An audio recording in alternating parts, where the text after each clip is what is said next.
Hi, I'm Philippe Kezen.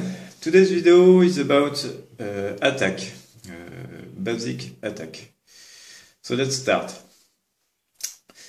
Bonjour, donc aujourd'hui nous allons parler de l'attaque directe, c'est-à-dire que vous allez passer en mode cette fois offensif et c'est vous qui allez donc, en faisant cela, créer des émotions chez la personne que vous allez interroger, entre guillemets.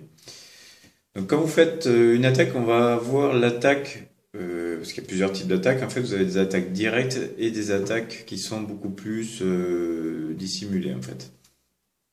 Vous pouvez attaquer quelqu'un furtivement, détecter les mensonges chez une personne sans qu'elle s'en aperçoive, en fait, sans qu'elle sente que vous l'ayez attaqué.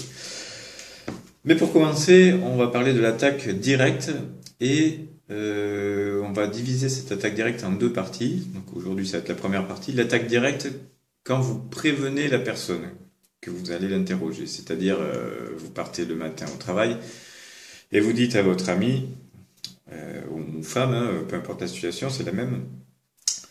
Ce soir, il va falloir qu'on parle de quelque chose de très important. Donc la personne, si elle a quelque chose à se reprocher, si elle est coupable de quelque chose, elle va forcément réagir. Donc l'avantage de cette attaque directe et de prévenir la personne, c'est que pendant toute la journée, ça va la mettre dans une certaine pression, en fait. Donc en fonction de comment elle gère la pression, soit ça va la perturber et quand la personne va revenir le soir, elle va être tellement sous le coup de l'émotion qu'elle va émettre plein de signes que vous allez reconnaître.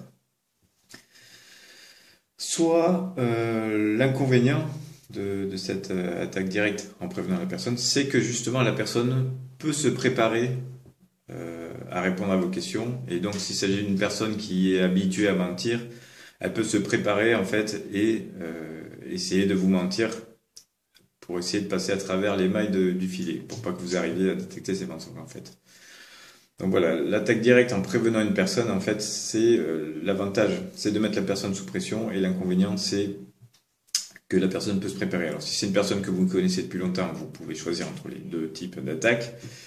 Si c'est une personne que vous ne connaissez pas ou que vous connaissez depuis peu, que vous ne savez pas comment elle gère la pression et le stress, cette attaque peut très bien marcher comme elle peut moins bien fonctionner. C'est pour ça qu'il existe d'autres types d'attaques dont on parlera dans la prochaine vidéo.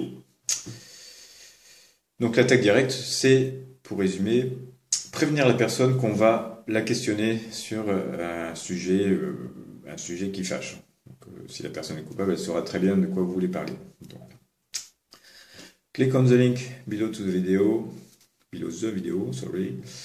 and see you tomorrow. Bye and have a nice day.